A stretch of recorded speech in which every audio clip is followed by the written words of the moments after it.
Nuestro amado Dios, es temprano acá, Señor, en Australia, pero mediodía o de noche en algunas otras partes del mundo.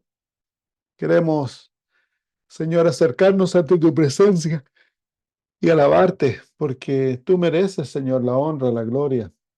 Mereces la alabanza, la adoración, Señor, de toda tu creación, porque eres un Dios bueno en gran manera.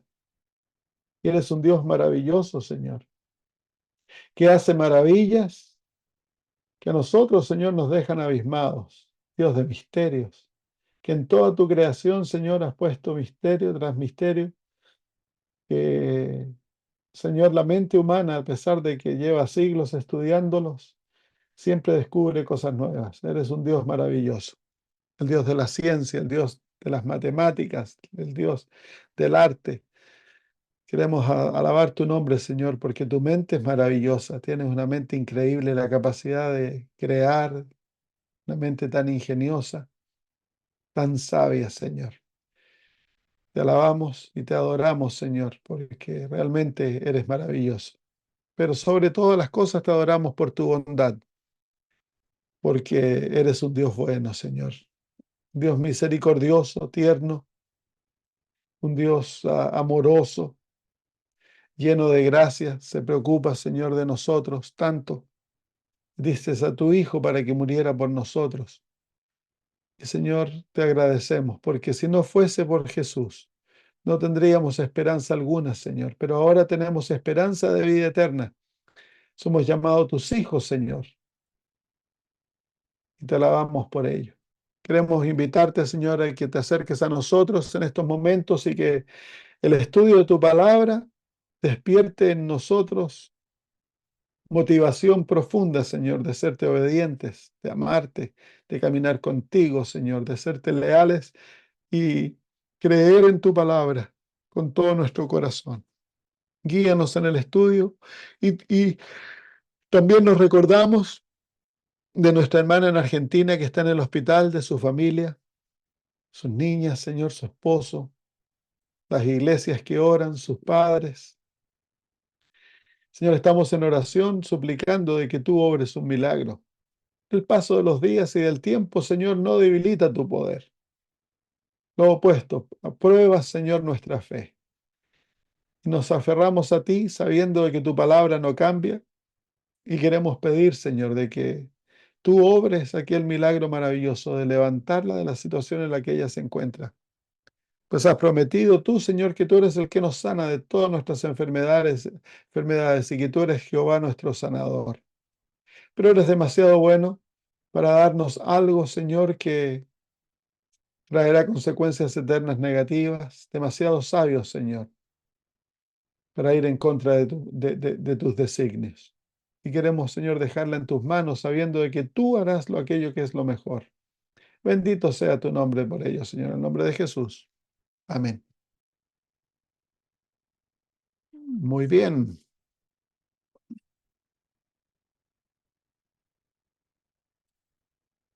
Nos vamos a la última porción del libro de Apocalipsis que llevamos estudiando por tanto tiempo.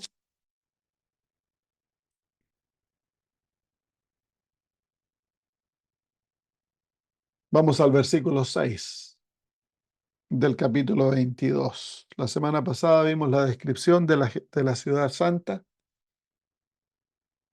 No hay descripción en el libro de Apocalipsis de la tierra nueva,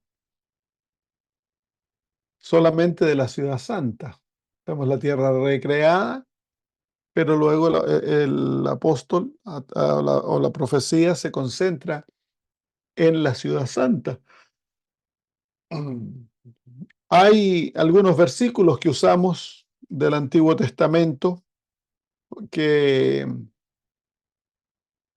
que nos dan una descripción del hecho de que construiremos casas y ahí las habitaremos, plantaremos viñas y ahí comeremos del fruto de ellos.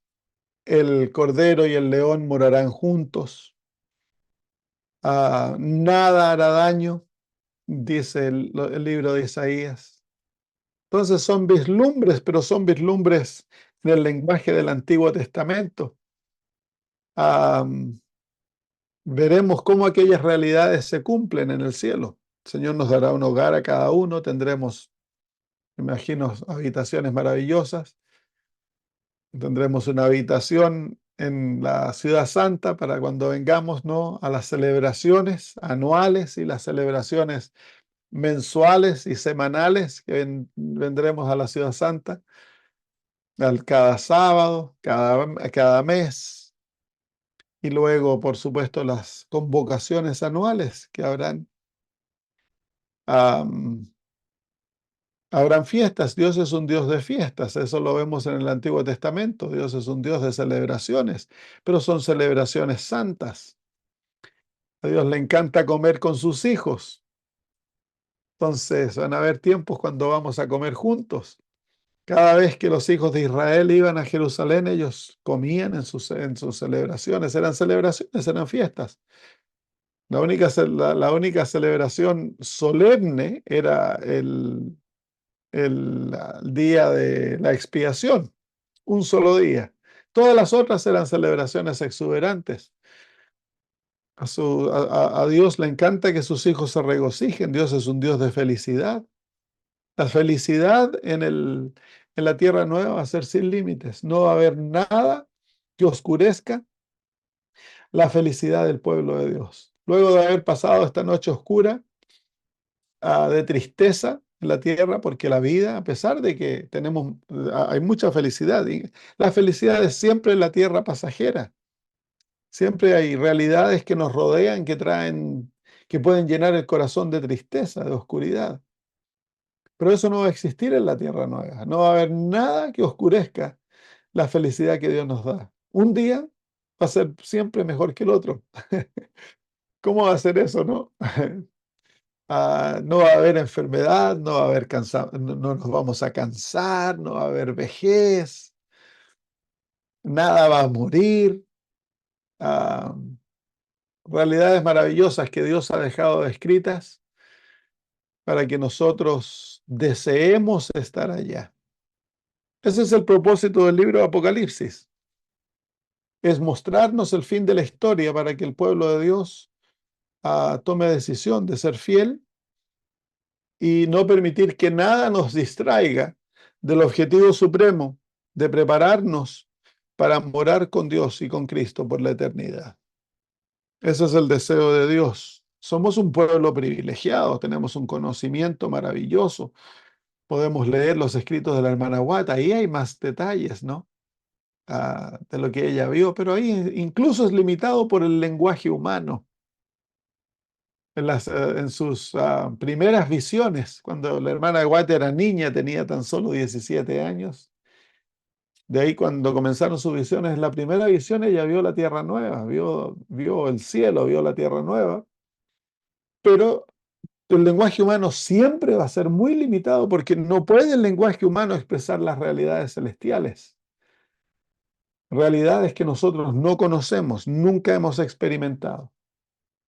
Es como leía la historia de un misionero que fue a Colombia y vivió en una tribu de los molotones, indios molotones, que nunca habían sido permitido que un ser humano blanco entrara entre ellos, y él los conquistó para Cristo y uno viajó a Estados Unidos con él. Y luego él trataba de describir con su lenguaje indio las realidades que él vio en Nueva York y otras ciudades. Y no hay lenguaje, no podía describirlo y lo tenía por mentiroso.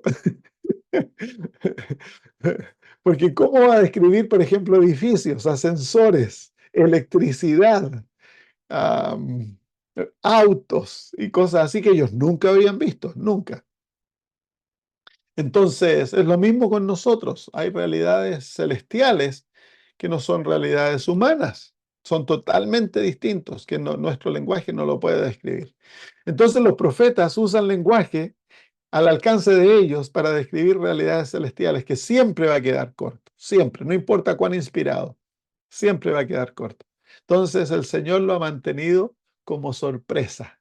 Aquí ¿cómo se llama?, despertado el apetito con la descripción bíblica y después el privilegio de tener los escritos de Elena de White, pero siempre va a quedar corto y el deseo es que cuando lleguemos al cielo quedemos totalmente sorprendidos.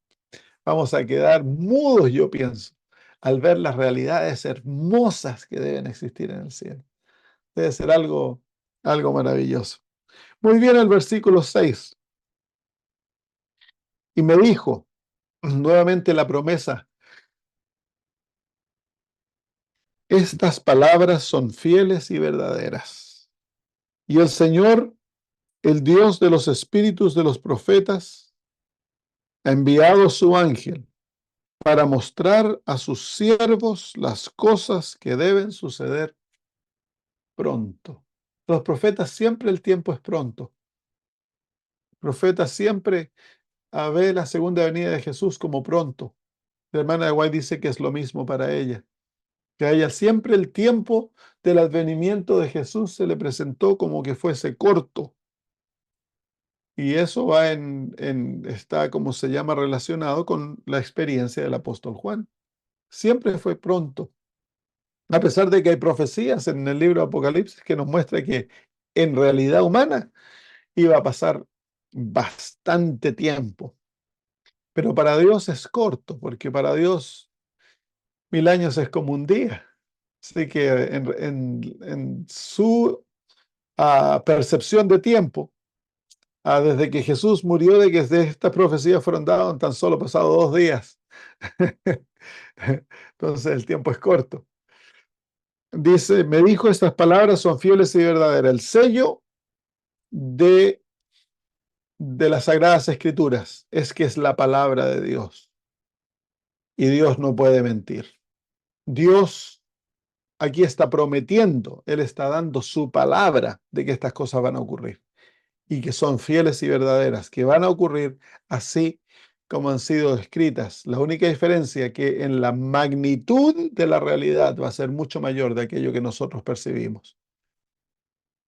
Y el Señor Dios de los espíritus de los profetas ha enviado su ángel para mostrar a sus siervos las cosas que deben suceder pronto. He aquí, vengo pronto. Este es el Señor Jesús hablando. He aquí, vengo pronto. Bienaventurado el que guarda las palabras de las profecías de este libro. Bienaventurado, la palabra bienaventurado quiere decir feliz, pero es una felicidad espiritual, es un gozo profundo que está basado en las promesas de Dios. La bienaventuranza trae bendiciones físicas, espirituales, emocionales a nuestra realidad. Y dice que aquellos que guardan las palabras de esta profecía son bienaventurados. Entonces, el que vive en expectación de la segunda venida de Jesús, que es el sentido del versículo, el Señor Jesús dice, he aquí, vengo pronto. Eso es uno de los objetivos del libro de Apocalipsis, mostrarnos la venida de Cristo Jesús y prepararnos para aquella venida, y que hemos de vivir constantemente en la realidad de que el Señor Jesús viene pronto. No hay vergüenza en creer de que Cristo Jesús viene en nuestra generación y prepararnos para ello, de que Él va a venir en nuestros días y vivir nuestra vida en esa preparación. Dios levantó a la iglesia adventista, es parte de nuestro nombre, para vivir en la constante expectación y el anunciamiento de la segunda venida de Jesús. Eso no lo hemos de perder. Eso es parte de nuestro deber, como ha sido a través de todas las eras del cristianismo. El pueblo de Dios existe para proclamar la segunda venida de Cristo y para vivir en expectación de ellos. El apóstol Pedro nos muestra, al tener esta esperanza, cómo nosotros hemos de vivir. En el capítulo 3 de Segunda de Pedro, Desde el versículo 10 en adelante, el apóstol Pedro dice, segunda de Pedro 3, versículo 10, pero el día del Señor vendrá como ladrón en la noche, en el cual los cielos pasarán con grande estruendo, y los elementos ardiendo serán deshechos, y la tierra y las obras que en ellas hay serán quemadas, puesto que estas cosas han de ser deshechas. ¿Cómo no debéis vosotros andar en santa y piadosa manera de vivir, esperando y apresurándoos para la venida del día de Dios, en el cual los cielos encendiéndose serán deshechos y los elementos siendo quemados se fundirán? Pero nosotros esperamos según sus promesas cielo nuevo y tierra nueva, en los cuales mora la justicia. Por lo cual, oh amados, estando en espera de estas cosas, procurad con diligencia ser hallados por Él sin mancha e irreprensibles en paz. Entonces, para el pueblo de Dios, y 2000 años atrás, el pueblo de Dios debía vivir preparados para encontrarse con Cristo, vivir santamente, vivir irreprochablemente, vivir en paz. Nuestra vida debe reflejar diariamente la realidad que nosotros creemos que Cristo viene pronto. Y cuando creemos que Cristo viene pronto, estamos viviendo de acuerdo a las Sagradas Escrituras. Ya hemos hablado antes, ¿no?, de que para el pueblo adventista que ha sido fiel y ha muerto fiel, hay galardón, porque Dios va a despertar al pueblo adventista que murió en la esperanza de la proclamación del tercer ángel y en la esperanza de la segunda venida de Cristo. Él los va a despertar en la resurrección especial para que su esperanza sea cumplida. Entonces, hemos perdido en algunos lugares el objetivo de nuestra existencia. El objetivo de nuestra existencia es preparar al mundo para la segunda venida de Jesús y vivir en aquella expectación. Vivir en aquella expectación. El apóstol Pablo en el libro de Colosenses, en el capítulo 3, se refiere a esto nuevamente, dice, si pues habéis resucitado con Cristo, buscad las cosas de arriba, donde Cristo está sentado a la diestra de Dios. Poned la mira en las cosas de arriba, no en la tierra, porque habéis muerto y vuestra vida está escondida con Cristo en Dios. Cuando Cristo, vuestra vida, se manifieste, entonces vosotros también seréis manifestados con Él en gloria. Y luego ahora Él comienza una descripción de cómo deben vivir los cristianos en mira de aquella realidad que Cristo va a ser manifestado en gloria.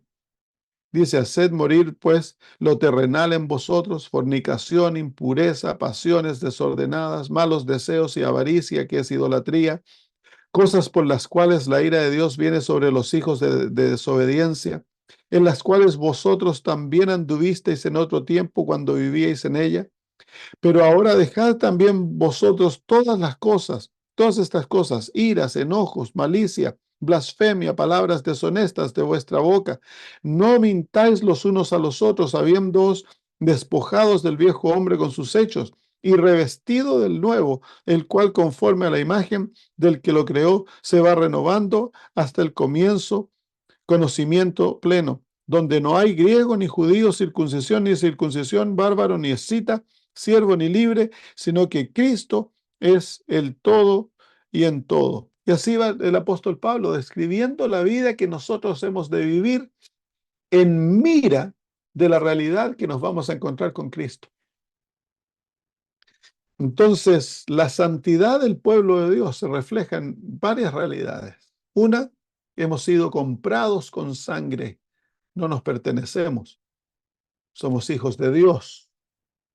El propósito de nuestra salvación es nuestra santificación, que reflejemos la imagen de Cristo, que seamos con Él, que seamos un pueblo santo, un pueblo puro, un pueblo obediente, un pueblo leal.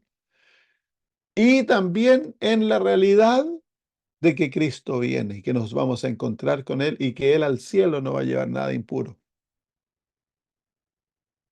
Entonces, la, el ánimo que la Biblia nos da a vivir una, una vida santa en vista de la esperanza que tenemos. Versículo 7 del capítulo 22 de Apocalipsis nuevamente. He aquí, vengo pronto. Entonces nosotros hemos de vivir en esa realidad, no hemos de perder la esperanza. Am, Como Jesús no ha venido en los tiempos que pensábamos que venía, muchas veces nos desanimamos, tiramos la esponja, como decimos en Chile. Y a veces seguimos en la iglesia, pero hemos perdido la chispa. Ya no hay ese celo que había cuando recién nos convertimos y creíamos de todo corazón que Cristo venía pronto. No, nosotros no hemos de vivir en la expectación de una fecha. Nosotros hemos de vivir en una expectación constante de que el Señor va a volver, vivir en expectación del cumplimiento de su promesa. Eso es lo que ocurre cuando se ponen fechas o se habla de un tiempo definido para la segunda venida de Jesús. Cuando hablamos del 2027, del 2030, se crean falsas expectaciones. Y si Jesús no viene, que no va a venir en una fecha que nosotros pongamos, porque claramente la palabra de Dios dice que nosotros no conocemos el tiempo, así que nadie le va a achuntar al tiempo. No importa cuánto conocimiento tengan, no va a haber ningún teólogo, evangelista, pastor, no importa cuán consagrado seas, no pueden achuntarle al tiempo porque si no serían Dios, pues si la Biblia dice que tan solo Dios lo sabe y eso no se ha revelado ni se le revelará a nadie. Entonces, cuando se habla de fechas y todo eso, crea una falsa expectación. Cuando pasa la fecha, entonces se crea un desánimo y un desaliento, un desencanto con las profecías, que dice Managuay que es casi imposible volver a despertar a la persona a un celo como el que tenían antes. Nuestra expectación debe ser diaria. Nuestro celo debe ser diario. Diariamente nosotros hemos de vivir como que si Cristo ya viniese. He aquí vengo pronto. Bienaventurado el que guarda las palabras de la profecía de este libro. Entonces ahí se encuentra, ¿no?, la realidad de la expectación urgente y la obediencia. Debe haber entonces el guardar quiere decir que vamos a vivir de acuerdo a lo que el Señor nos ha enseñado. Vamos a vivir en obediencia a su ley, vamos a vivir en la predicación de la palabra, vamos a ser misioneros. Vamos a reflejar el carácter de Cristo. Nuestros hogares, nuestra vida externa como interna, va a ser ah, un reflejo de la realidad que Cristo viene pronto. Debiese ser el tema de conversación. Yo, Juan, soy el que oyó y vio estas cosas. Entonces ahora él está dando testimonio, él está testificando de que lo que él vio es correcto. Así que el ángel testifica, Jesús testifica y ahora Juan testifica a la veracidad de estas palabras. Nosotros no creemos en fábulas, nosotros creemos en la palabra de Dios dada a través de profetas. Y lo que los profetas escriben es fiel y verdadero. No son las invenciones de su propio intelecto. Yo, Juan, soy el que vio, el que oyó y vio estas cosas. Y lo vemos a través del libro de Apocalipsis, que el apóstol Juan dice, y oí, y luego dice, y vi. Entonces él es el que testifica, dice, yo oí y vi estas cosas. Y después que las hube oído y visto, me postré para adorar a los pies del ángel que me mostraba estas cosas. Ya Juan está viejito, ¿no? Tiene como 90 años de edad. Es el último de los apóstoles que ha quedado. El único que no murió muerte violenta. Todos los otros murieron muertes violentas. Ha sido un hombre fiel. todos los días de su vida. Ha sufrido mucho, está desterrado en una isla, fue echado en un caldrón de aceite hirviendo, pero no se quemó ni murió. Dios lo sostuvo y nadie le pudo quitar la vida. Él fue también el que vio, uno de los que vio a Cristo, ah, ¿cómo se llama? Transfigurado. Él vio la segunda venida de Cristo en figura ahí en el monte de la transfiguración y ahora ha visto todas estas cosas nuevamente, ah, ah, certificando lo que él vio en la experiencia. ¿Se acuerdan ustedes de que el Señor Jesús dijo que iban a haber entre ellos, que había entre ellos algunos que no morirían hasta que vieran el reino de Dios venir en gloria? Y se cumplió en la promesa y ahora se cumple aquí. Juan está viendo el reino de Dios venir en gloria. Se cumplieron las palabras de Jesús. Él lo está viendo. Y luego dice, yo Juan soy el que oyó y vio estas cosas y después que las hube oído y visto, me postré para adorar a los pies del ángel que mostraba. Ahí muestra cuán débil es la naturaleza humana. Este hombre que camina con Jesús, que vive con Jesús, que ama a Jesús de todo corazón, dos veces en el libro de Apocalipsis trata de adorar al ángel. El ángel le dice, no, no lo hagas.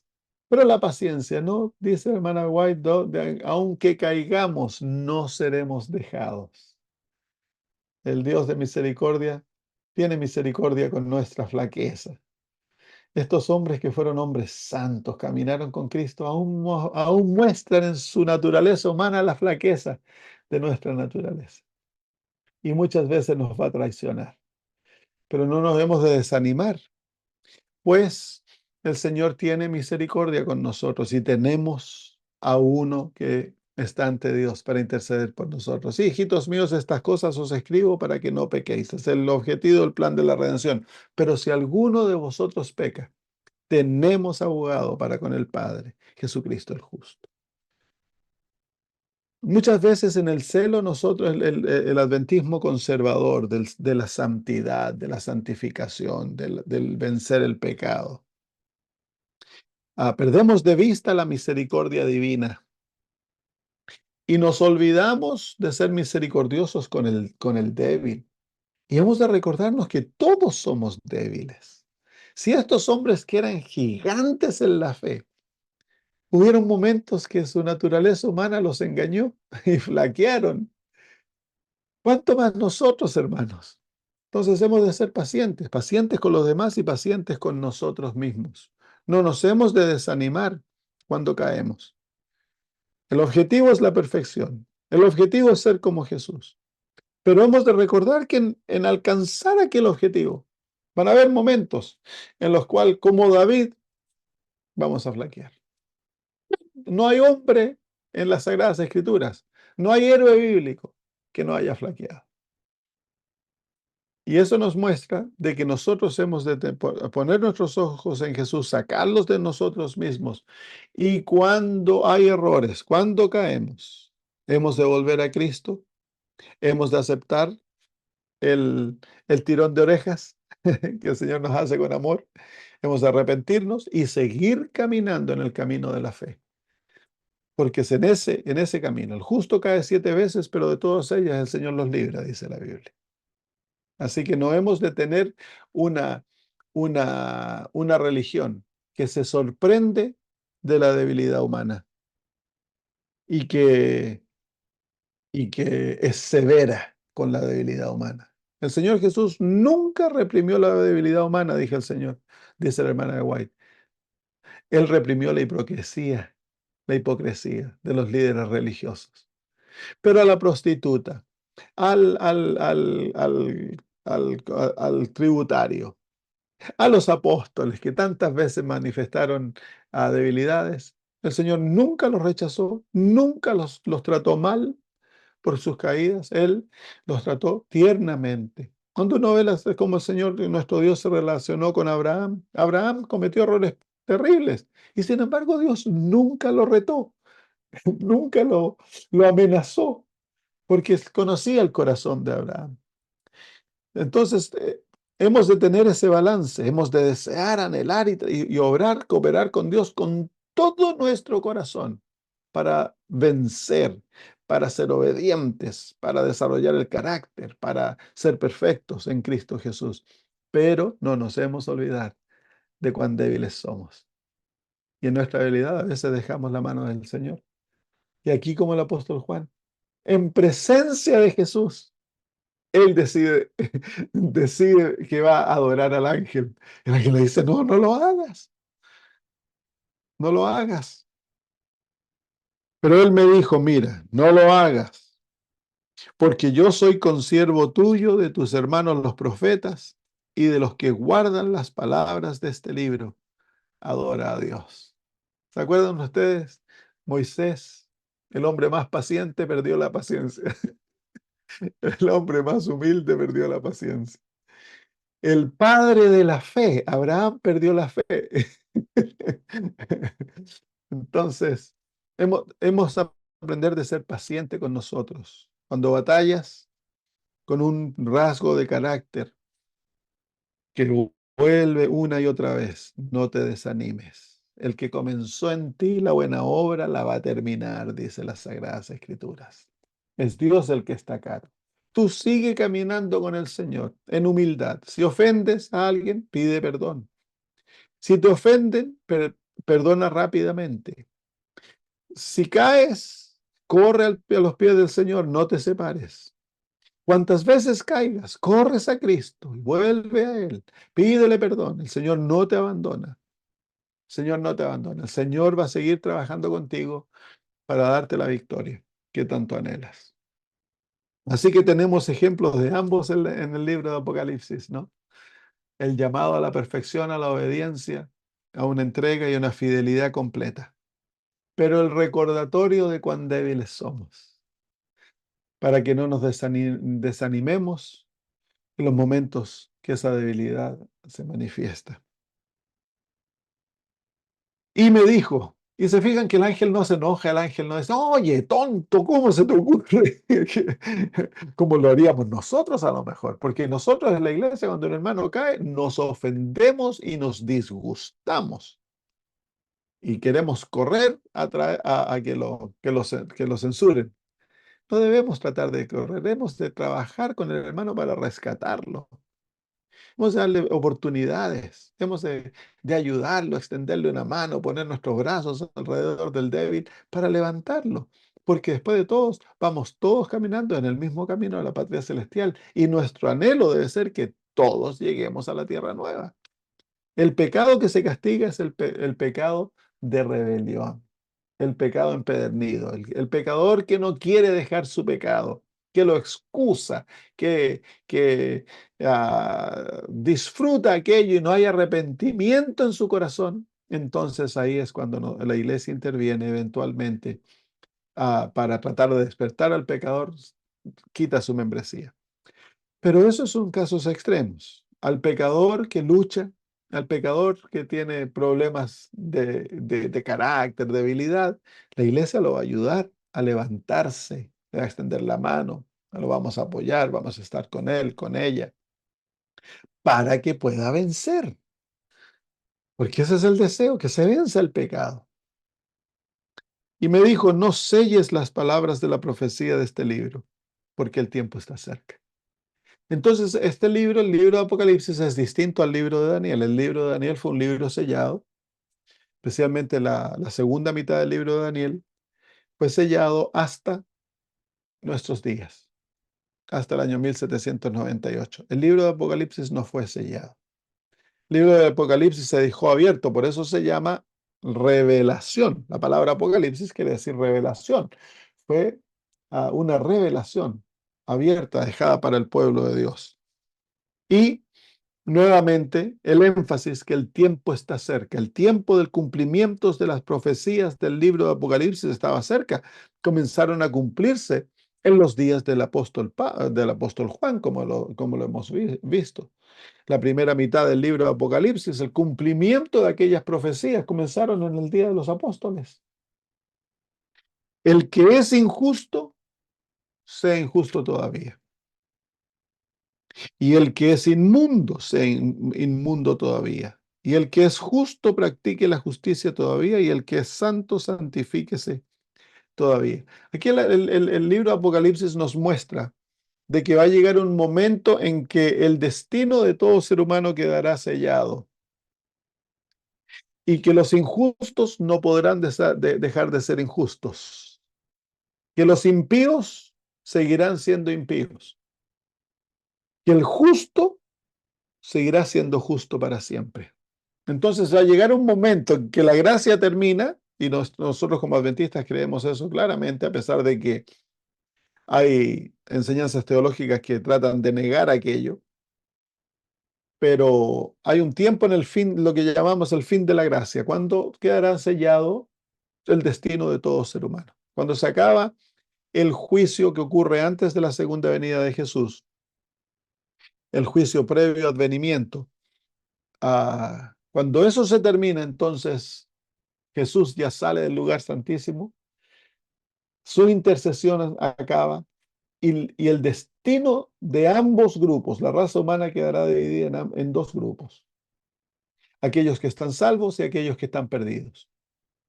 Y eso ya no puede ser cambiado, quedará eternamente sellado. Nosotros podemos decidir en qué grupo estamos hoy. Hoy nosotros decidimos. Y el vivir cada día con Cristo nos asegura de que cuando llegue aquel día, nuestro destino será el sello de Dios y seremos justos por la eternidad. El que es justo practique la justicia todavía.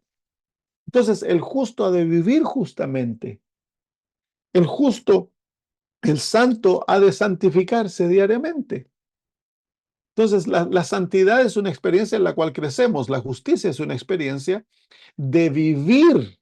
El, eh, o- um, hay una teología que enseña, ¿no? Y que es muy popular en las iglesias protestantes y también en muchos círculos adventistas, de que la justicia imputada, la justificación, la experiencia de la justificación, es algo totalmente externo a nosotros y que es forénsico, se lo llama, que es una justicia forénsica que no tiene efecto en nuestras vidas, que es simplemente lo que Dios declara en nosotros y que esa realidad sobrepasa a nosotros mismos y que no tiene efecto. Pero la Biblia dice, el justo dice que ha de vivir justamente, ha de practicar aquella justicia. Ese es el propósito de la justificación. Es imposible que lo que Dios declara con su palabra no llegue a ser, porque dice el libro de Génesis, y dijo Dios, y fue así, en el capítulo 1. Así que cuando Dios te declara justo es algo forénsico, es algo externo a ti, pero aquella palabra toma posesión de ti porque somos nacidos nuevamente por la palabra de Dios, dice el libro de Pedro, el apóstol Pedro, y que es esa palabra que nos hace nuevas criaturas, que nos hace justos. Somos declarados justos y llegamos a ser justos, y los justos practican su justicia, viven su justicia, viven justamente. Por eso dice ahí que el justo practique la justicia. Entonces, si tú y yo hemos escogido a Cristo Jesús y hemos sido justificados, hemos de vivir, hemos de aceptarlo por fe, no hemos de dudarlo. Y la prueba de eso va a ser una vida justa, una vida de obediencia, una vida de bondad, una vida que refleja el carácter de Jesús. Y por supuesto, cuando comenzamos en la vida cristiana somos bebés, pero cuando avanzamos hemos de madurar, crecer en aquella justicia. Y luego dice, y el santo santifíquese todavía. Así que la santidad es algo en lo que crecemos, no es algo automático, es la experiencia de una vida, dice la hermana de White. El santificarse, el abandonar aquello que va en contra de la voluntad de Dios e implementar en nuestra vida la voluntad de Dios, el caminar en su voluntad, es un crecimiento en la justicia. La santificación es la voluntad de Dios, dice el apóstol Pablo. Es por eso que hemos sido salvos, para que seamos santificados, para que vivamos justamente. Dios anhela tener un pueblo justo, un pueblo santo, un pueblo que crezca en santidad. Siempre y cuando tengamos vida, hay una oportunidad de crecer. No hay que excusar nuestras debilidades de carácter, nuestro genio. No hay que cerrarle nuestros ojos a nuestros pecados. No hay que negar, por ejemplo, los problemas de apetito. Si hoy tomas café, entonces es tiempo de vencer el tomar café. Si no eres vegetariano, es tiempo de crecer y adoptar la reforma pro salud. Y así. Cada día hay que ir creciendo, cada día hay que ir venciendo, si no, no porque no te enseñaron las cosas cuando llegaste a ser adventista, quiere decir que te tienes que quedar así. El conocimiento te hace responsable ante Dios y por lo tanto has de crecer en la santificación. Por eso dice que el santo santifíquese todavía. Entonces es interesante de que dice, el que es injusto, sea injusto todavía. El que es inmundo se inmundo todavía. Ellos no pueden cambiar esa realidad. Pero el justo se cierra la gracia y el justo aún puede practicar justicia. Y el que es santo cuando se cierra la gracia aún va a seguir creciendo en santidad. ¿Por qué? Porque eso es algo, es una realidad. El carácter nunca deja de ser transformado. La perfección no es un punto al cual llegamos. La perfección es una realidad en la cual nosotros constantemente crecemos. La naturaleza enseña eso. Porque se imaginen, Dios creó a Adán y Eva perfectos. Entonces, si la perfección fuera una realidad en la cual ellos llegaron, no habría lugar para crecimiento. Y claro que había lugar para crecimiento, en conocimiento, en, en su carácter, en todo había lugar para crecimiento. El Señor nos ha hecho para que crezcamos constantemente. Durante la eternidad vamos a seguir creciendo en perfección. Y eso comienza en nuestra vida. Así que no te encierres en un cajón de que, bueno, mis padres me enseñaron así y yo me quedo así. Entonces cierras la oportunidad de crecer. Si hoy perdiste una batalla, no te quedes ahí. Mañana es un nuevo día. Puedes volver a confrontar aquella batalla y confróntala hasta que ganes la pelea. Hemos de crecer constantemente en santificación. Si te gusta, si tienes problemas con hablar mal, puedes cambiar. Si hay estilos de vida que no te gustan, por ejemplo, a ti te encanta la carne y no te gustan los vegetales, puedes cambiar. No te encierres en una realidad. Siempre y cuando quieras cambiar, vas a poder cambiar. Hay que mantener eso. La santificación demanda una transformación, un crecimiento, un cambio. Y por lo tanto, el Señor desea que estemos siempre cooperando con su voluntad en la transformación de nuestras vidas, que sigamos creciendo en santificación. Versículo 12, nuevamente Jesús habla. He aquí yo vengo pronto y mi galardón conmigo para recompensar a cada uno según su obra. Yo soy el alfa y la omega, el principio y el fin, el primero y el último. Entonces aquí el Señor Jesús nos habla nuevamente de que Él viene pronto y que cuando Él venga, Él trae un galardón con el cual Él va a recompensar a cada uno según sus obras. Dios es un Dios de recompensas. Nosotros merecemos una recompensa, la muerte eterna. Nosotros no merecemos vida eterna, pero el Señor desea recompensarnos por haber vivido con Él. ¡Qué Dios más maravilloso! Él podría haber dicho, ok, ya, entren al cielo por la puerta de atrás. Han sido tan malos, tan buenos para nada, que les voy a permitir, pero no vamos a hacer ningún show en cuanto a esta cosa. Pero no es así Dios. Cuando llegamos al cielo nos hace fiesta, nos sentamos a comer, nos trata y nos ha dado la oportunidad de ser hijos de Dios, nos va a hacer sentarnos en trono, vamos a compartir el universo, vivir eternamente con Cristo Jesús. Un galardón increíble que no merecemos, pero muestra el carácter de Dios. Ese versículo también muestra que cuando Cristo vino, ya ha habido un juicio que ha decidido el destino de los hijos de Dios. Los hijos de Dios no pueden entrar al cielo antes del juicio. Es por eso que la, la doctrina de cuando morimos nos vamos al cielo es una doctrina injusta porque no se ha hecho juicio. Es luego del juicio que el Señor trae el galardón y es el otorgar aquel galardón que le permite al pueblo de Dios entrar al cielo y vivir eternamente. Eso ocurre luego del juicio, luego de la primera faceta del juicio.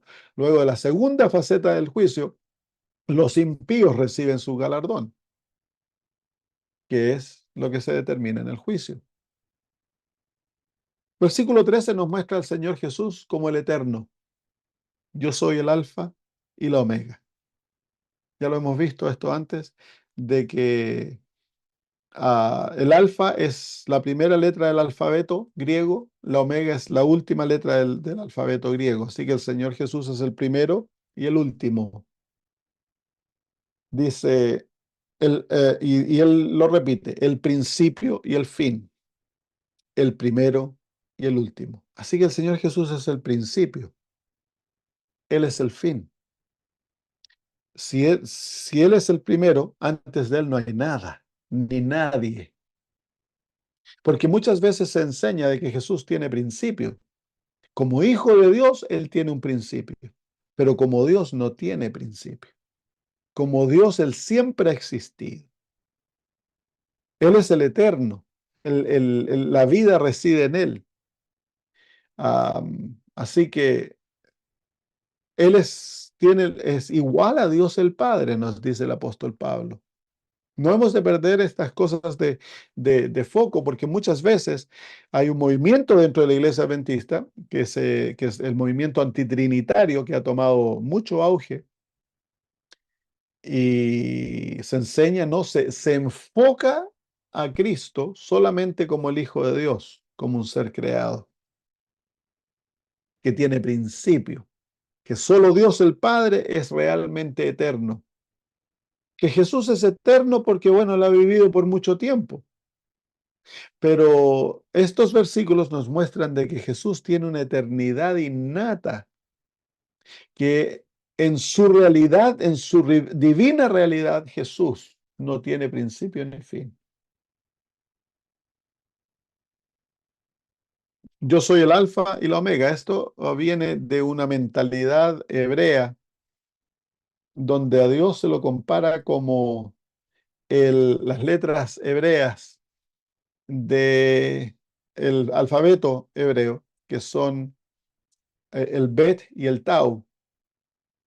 En nuestra Biblia hay una palabrita en el hebreo que no se traduce al inglés o al español, porque no le han encontrado el sentido de la traducción, no saben realmente qué significa. Y es la palabra Bet, que es la primera palabra, la primera letra del alfabeto hebreo con la última letra del alfabeto hebreo. Y forman una palabra de dos letras. Ahora, las palabras hebreas no son como nuestras. Las palabras hebreas son parecidas a los jeroglíficos. El hebreo antiguo ah, tiene depicciones de realidades. La, la, el Bet era símbolo de un buey, de un toro. Y el tau era símbolo de una señal, pero la señal es como de una cruz. Así que aquí tenemos algo increíble, porque no, el primero y el último, ¿se acuerdan? Pero el primero y el último en el alfabeto hebreo es distinto como el alfa y el omega. En el alfabeto hebreo, el bet y el tau se unen para mostrarnos un cuadro, porque eso es lo que hace, es como los jeroglíficos egipcios mostraban cuadros con lo que ellos escribían, de la misma manera el hebreo antiguo, el protohebreo que se llama. Entonces aquí tenemos a un buey que era un animal de sacrificio en una cruz. Entonces esa palabrita, el primero y el último, muestra a Jesús en el Antiguo Testamento. Y va desde la creación, es la palabra que más ocurre en el Antiguo Testamento, 11.000 veces. Ocurre incluso más que el nombre de Jehová. Y a eso es lo que se está refiriendo Jesús. El primero y el último. El alfa y la omega, claro, lo muestra en griego. Pero en griego no tiene el mismo poder que en el hebreo, porque en el hebreo, al ver esas dos palabras, se ve el sacrificio en la cruz. Desde el libro de Génesis ya aparece esa palabrita. Así que Jesús es el Bet, es el primero y el último, el eterno. Por ejemplo, cuando en Génesis 1:1, cuando dice en el principio creó Dios, ahí aparece esa palabrita. Aparece la palabra Bet. Y en Juan 1:1, cuando dice en el principio era la palabra, en nuestra traducción el verbo, pero literalmente dice la palabra, en el principio era la palabra, uno se pregunta, ¿qué palabra? El Señor Jesús dice, yo soy la palabra. ¿Cuál palabra? Él es ese Bet.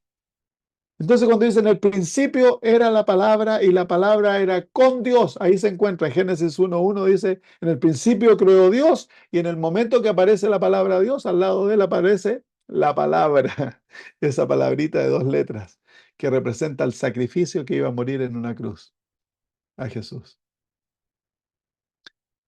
Yo soy el alfa y la omega, el principio, el fin, el primero y el último. Bienaventurados los que lavan sus ropas para tener derecho al árbol de la vida y para entrar por las puertas de la ciudad. Bienaventurados los que lavan sus ropas. ¿Cuáles son las ropas? Las ropas representan la vida, el carácter en las Sagradas Escrituras. Por eso nosotros somos vestidos con ropas nuevas cuando somos convertidos. El Señor nos viste con mantos de santidad, dice el Antiguo Testamento. Nos viste porque venimos desnudos. El viejo hombre es comparado a una ropa sucia, ropa vieja. El nuevo hombre es comparado con un manto nuevo, un manto santo. Pero dice que hay que lavar las ropas. Bienaventurados los que lavan sus ropas. ¿Y dónde se lavan? Se ha abierto una fuente para lavar nuestras ropas y es la sangre de Cristo Jesús. Entonces, la invitación maravillosa, este símbolo maravilloso de la transformación de nuestro carácter, de nuestras vidas. El aceptar la vida de Cristo como nuestra vida. Y cuando nosotros tomamos aquella ropa de Jesús, su carácter, su vida maravillosa, su victoria, que nos hace acepto ante Dios, y la ensuciamos o la arrugamos, entonces hay que lavarla. Se lava en la sangre de Jesús y hay que plancharla, pues. ¿No? Escuché una vez, ¿no? De que el cielo es como una lavandería donde se lava la ropa de los santos. Pero que en la lavandería hay una señal grande que dice que se dan lecciones de cómo dejar de ensuciar las ropas, porque la lavandería se va a cerrar. Y claro que sí, pues la lavandería se va a cerrar, así que el Señor desea que dejemos de ensuciar y arrugar las ropas del manto santo que el Señor nos ha dado. Bienaventurados los que lavan sus ropas para tener derecho al árbol de la vida. Así que los que tienen derecho al árbol de la vida son aquellos que a través de la sangre de Cristo Jesús han sido limpiados de todos sus pecados. Han sido perdonados y limpiados. Si confesamos nuestros pecados, ese es el medio a través del cual nuestras ropas son lavadas. Si confesamos nuestros pecados, Él es fiel y justo, de perdonar nuestros pecados y lavarnos de toda iniquidad, para tener derecho al árbol de la vida y para entrar por las puertas de la ciudad. Nada entrará en el cielo que no haya sido lavado y limpiado por la sangre de Cristo Jesús. Más los perros estarán fuera. ¿Quiénes son los perros? Los que vuelven a su vómito. Estarán fuera. Los hechiceros, los fornicarios, los homicidas, los idólatras y todo aquel que ama y hace mentira. En otras palabras, el que vive en pecado quedará fuera de la ciudad. Será destruido. Yo, Jesús, he enviado mi ángel para daros testimonio de estas cosas en las iglesias. ¿Se acuerdan que al principio de Apocalipsis 1 vimos la cadena de la revelación? Dios le da a Jesús la revelación de Apocalipsis, Jesús se la da a un ángel, el ángel se la trae a Juan, Juan la escribe y se la envía a las iglesias. Aquí el Señor Jesús se está refiriendo a eso, que Él envió su ángel. Probablemente, a pesar de que no se nos da nombre, el ángel Gabriel, que es el ángel que está más cerca del trono de Dios. Yo, Jesús, he enviado mi ángel para daros testimonio de estas cosas en las iglesias. Yo soy la raíz y el linaje de David. Se está refiriendo a las profecías del Mesías en el Antiguo Testamento. Aquí Jesús se está identificando como el Mesías. Cuando dijo yo soy el Alfa y el Omega, se está identificando como Dios. Aquí se está identificando como Mesías, el linaje y la raíz y el linaje de David. Así que él es el padre de David, pero también es el hijo de David. ¿Se acuerdan que una vez él confrontó a los fariseos y le dijo, ¿cómo es de quién es hijo el Mesías? Y le dijeron, de David. ¿Y cómo se dice? Y ahí él menciona un texto del Antiguo Testamento que se lo muestra como padre y nadie le pudo decir, ¿no? Yo soy la raíz y el linaje de David, la estrella resplandeciente de la mañana. Él es el verdadero Lucifer, la estrella resplandeciente de la mañana. Satanás, que llevaba el nombre de Lucifer, llevaba en sí la gloria de Cristo. Él tenía el gozo de representar a Jesús en el universo, por lo tanto se le dio el nombre que le pertenecía a Jesús, la estrella resplandeciente de la mañana, el Gelel. Pero perdió aquello. Su nombre ya no es la estrella de la mañana. Jesús sigue aún siendo y para siempre será la estrella resplandeciente de la mañana, el Gelel, el que lleva la gloria de Dios, el que revela a Dios. Y el espíritu y la esposa dicen, ven. Y el que oye, diga, ven. Y el que tiene sed, venga, y el que quiera, tome del agua de la vida gratuitamente.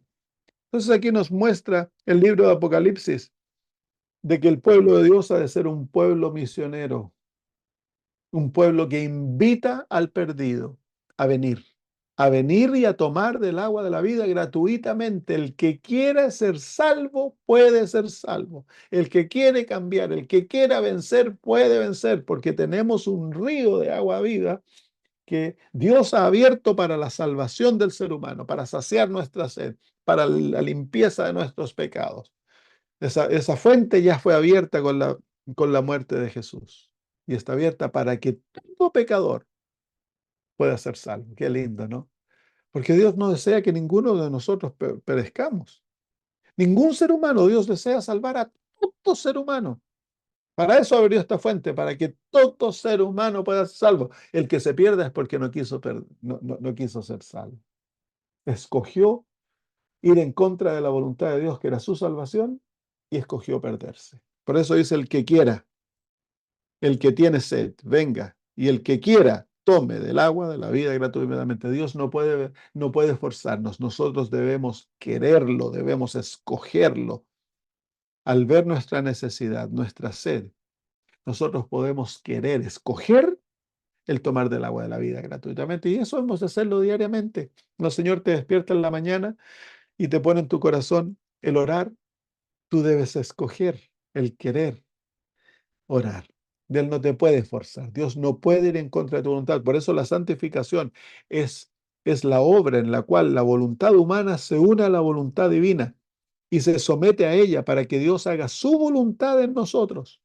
Si eso no ocurre, Dios no puede forzarte a hacer su voluntad.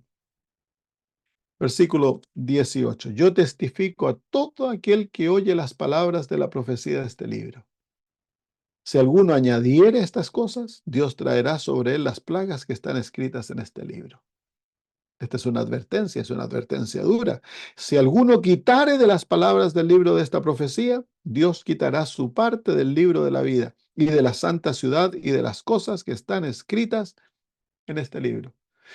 Esta no es tan solo una realidad para el libro de Apocalipsis. El libro de Apocalipsis es una realidad, es como se llama, la conclusión de todas las Sagradas Escrituras. Esas advertencias se aplican a toda la Biblia. Por eso hemos de dividir la palabra de Dios correcta y sabiamente. No hemos de añadir ni de quitar. Hemos de tomar la Biblia como Dios la dio. Hay de aquellos que quieren corregir la Biblia. Hay de aquellos que quieren sanitar, ¿cómo se llama? Ah, con lo que se está haciendo, hay una palabra que tengo en inglés que no sale en español. Sanitize. Ah, limpiar el carácter de Dios, hacerlo mejor, como un Dios que es todo bueno, ¿cómo se llama? Que no castigue, todas esas cosas. Están quitando de la Biblia lo que la Biblia enseña. ¿Qué va a pasar? Se les va a quitar su nombre del libro de la vida. Y aquellos que añaden, aquellos que le ponen a la Biblia aquello que no es, y a la inspiración, van a recibir las plagas. Entonces hemos de aprender a enseñar la Biblia como está, aceptar la Biblia como está escrita, porque es parte de nuestra fidelidad a Dios. Versículo 20. El que da testimonio de estas cosas dice, ciertamente vengo en breve. Nuevamente. Amén. Sí, ven Señor Jesús. Así que esas son las palabras de Juan. Ciertamente vengo en breve son las palabras de Jesús. Juan dice, sí, amén, ven Señor Jesús. Y ese es el espíritu que debe poseer nuestra mente. El anhelo de encontrarnos con Cristo Jesús cuando Él venga. Y que venga pronto. Nosotros hemos de trabajar con todas nuestras energías, poner nuestros recursos, nuestro tiempo, nuestros talentos para que Cristo Jesús venga en nuestros días. Hemos de salir e invitar al pecador, ven, ven, ven, ven a tomar del agua de la vida para que puedas tener un lugar en la tierra nueva, para que puedas entrar a la patria celestial. Por eso la iglesia adventista siempre ha sido una iglesia misionera, una iglesia que aún es la que más crece en Estados Unidos y en muchos lugares crece muy rápido porque tenemos ese anhelo misionero, pero no hemos de perderlo. Se ha perdido en nuestros países, los países más desarrollados, Australia, Europa, se ha perdido el fuego misionero porque se ha perdido de vista la realidad de la segunda venida de Cristo y nuestro amor por Él se ha enfriado. Hemos de volver a aquel primer amor. Hemos de volver al celo que nos poseyó cuando nos convertimos, de compartir la palabra de Dios, de invitar a otros, hacer programas, abrir el hogar para invitar a otros que vengan a estudiar la Biblia, al hogar, de traer almas a Cristo. Debemos hacer aquello. No debemos perder nuestra perspectiva misionera. El celo por la segunda venida de Cristo ha de manifestarse en una vida santa y una vida de la predicación de la palabra de Dios. Y el apóstol Juan termina la carta diciendo, la gracia de nuestro Señor Jesucristo sea con todos vosotros. Amén. Qué libro, ¿no? Qué libro maravilloso. Es legado para el pueblo adventista. Es, es, es por eso que el pueblo adventista es, es simbolizado en el libro de Apocalipsis como que fuésemos Juan. Somos Daniel y somos Juan.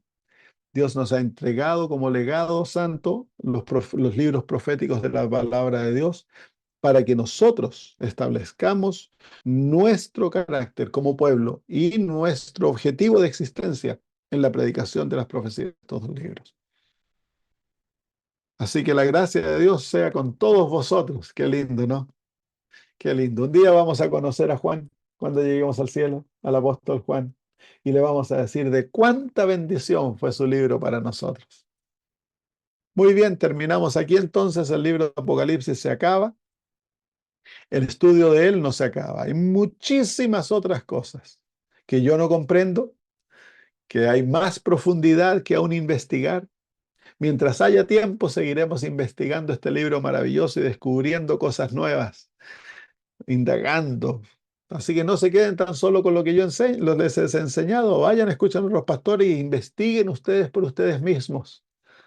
Investiguen por ustedes mismos. Tomen el libro, vayan estudiándolo y a medida van estudiando, vayan buscando comprensión a través de las Sagradas Escrituras para que tengan una fe propia.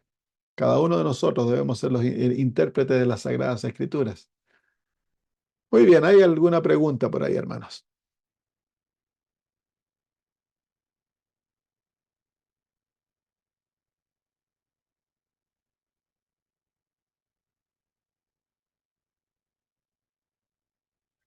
Pastor, el juicio previo al advenimiento, como usted lo llamó, es el mismo juicio investigador.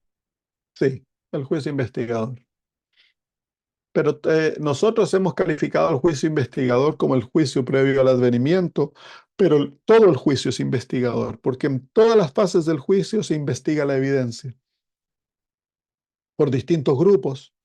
Así que todo el juicio, las tres fases del juicio, que son el juicio previo al advenimiento, el juicio del milenio y el juicio postmilenial, son todos, se requiere investigación o el ver la evidencia. Por eso se le llama juicio investigador. Claro, incluso el milenial o el del milenio, que es conocido por nosotros como el juicio comprobatorio, aún ese lleva investigación como tal, Claro. definitivamente. Y el último juicio también son los impíos que El investigan, de sentencias. que ven el porqué de su sentencia y lo ven Exactamente, mirando la evidencia que Dios les muestra. Así que siempre hay una exactamente. investigación para satisfacer el, am, el intelecto humano y mostrarle de que Dios no ha obrado arbitrariamente en la salvación de ninguno. A Dios permite entonces de que toda su creación inteligente participe de la investigación. Antes, en el juicio preadvenimiento, son los ángeles y las inteligencias no caídas que participan. En el juicio milenial comprobatorio son las inteligencias caídas o redimidas que participan.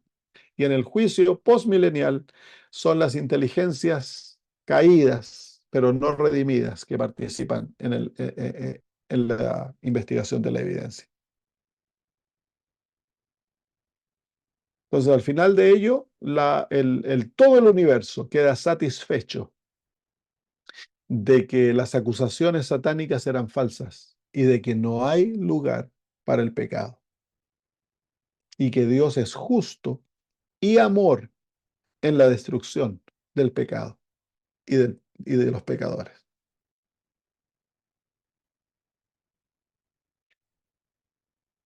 Muy bien, si no hay más preguntas, Pastor, oramos. no, Sí, yo hermana. quería hacerle una pregunta. No alcancé a entender bien, disculpe, esa letra PET que dijo, no alcancé a Ya. entender bien. ¿Será posible que dé una breve explicación? En el hebreo, déjame abrir am, un documento aquí para... ah,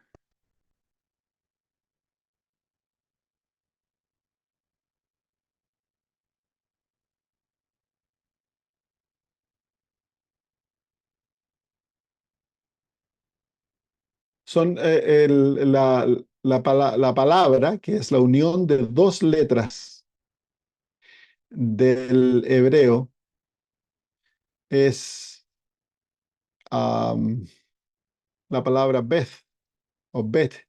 Déjame, déjame buscarla. A lo mejor podríamos hacer un estudio de eso para que lo vean con más claridad, que es la unión de la primera y la última letra hebrea. En el hebreo, antiguo, el protohebreo que se llama, que era el hebreo que se escribía con tipos jeroglíficos. La primera letra representaba una marca que es como una cruz, es como una X o una cruz. La última letra, el tau, el bet y el tau, representaba a un buey, a un toro. Entonces aquí tenemos la unión de un buey con una cruz. Literalmente, la palabra quería decir, mostraba a un buey que era guiado hacia una marca cuando estaba haciendo arando. Pero también la palabra representa a un buey y a una cruz. El buey es un animal de sacrificio y una cruz representa, por supuesto, el sacrificio de Cristo Jesús. Así que ese buey representa a Jesús siendo crucificado. Es por eso que, la unión de estas dos letras, el bet y el tau, que forman una palabrita de dos letras, y ha creado mucha especulación porque no tiene traducción. No es una palabra que no se traduce del hebreo al español o al inglés y siempre queda silencioso o algunas veces se traduce como el artículo definido él, pero tiene mucho más profundo entendimiento que eso. Y es el principio y el fin. Cuando Dios dice yo soy el principio y el fin, el Apocalipsis nos muestra de que el Señor Jesús usa el alfabeto para ilustrar el hecho que Él es el principio y el fin. En el griego, el alfa y la omega, pero en el hebreo, el bet y el tau. Y el bet y el tau representan el sacrificio de Jesús. Entonces es un símbolo de Cristo Jesús en el Antiguo Testamento. Y se lo llama la palabra. En el principio era la palabra y la palabra era con Dios y la palabra era Dios. Bueno, uno se encuentra en el primer versículo de Génesis 1:1, que cuando dice en el principio Dios creó los cielos y la tierra, luego de Dios viene esa palabrita de la unión del bet y el tau. Y entonces en el principio, literalmente, Dios estaba acompañado por Cristo Jesús, que es el que iba a hacer el sacrificio por el ser humano. Así que hay cosas maravillosas en el hebreo que no se pueden traducir al español y que muestran, porque como es un idioma gráfico, muchas veces la unión de las letras, de los caracteres, no letras, caracteres en el hebreo, te cuentan una historia, te muestran cuadros, como en este caso, la unión de un animal con la cruz. Bueno, un sacrificio, pues, pero específicamente del sacrificio que iba a morir en una cruz, que es Cristo Jesús. Muy interesante, me encantó. La pregunta es cómo, cómo lo entienden los judíos, si es en su idioma, en hebreo, Bueno, ¿no? es que los judíos, hemos de recordar de que los judíos, ellos ven el Antiguo Testamento a través de un velo.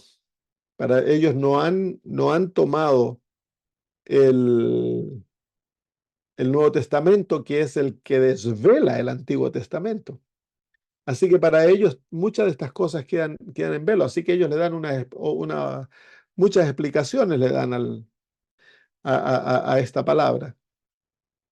Y hay argumentos entre ellos que por siglos se ha llevado adelante el argumento de esto.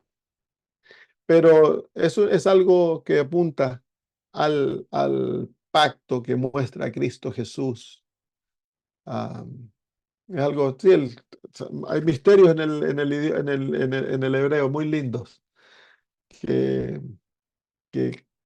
cuando uno estudia descubre cosas lindas. Ahora, esto no quiere decir que hay que saber hebreo y que el hebreo es el único idioma, porque hay otra enseñanza que se está diseminando dentro de la iglesia, que tenemos que hablar el hebreo y que la única Biblia verdadera es la Biblia en hebreo, que a no ser que hablemos hebreo no se puede, y llaman a Jesús por su nombre hebreo y a Dios por los nombres hebreos y todo eso.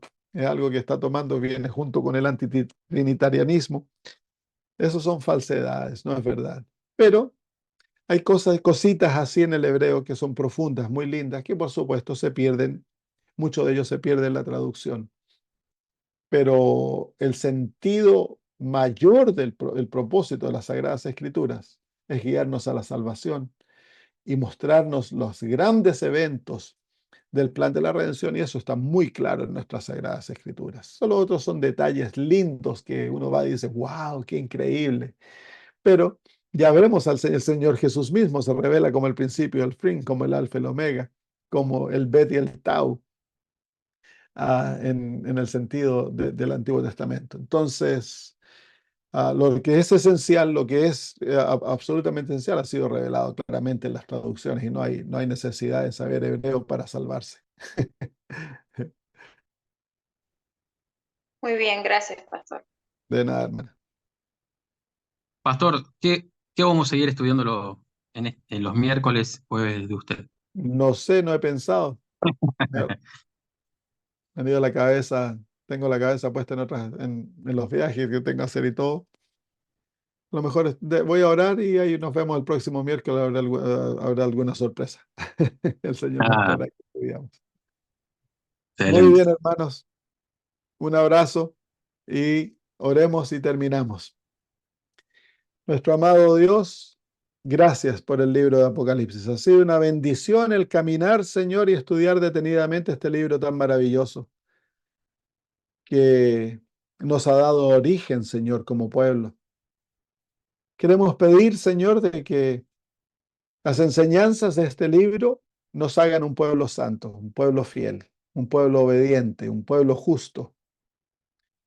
Que, Señor, el propósito de este libro se cumpla, de tener un pueblo listo cuando Cristo venga.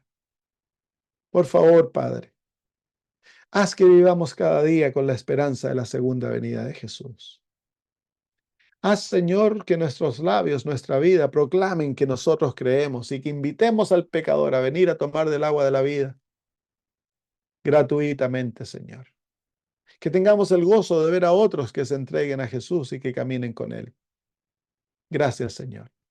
Por Cristo Jesús. Amén. Muy bien, un abrazo para todos.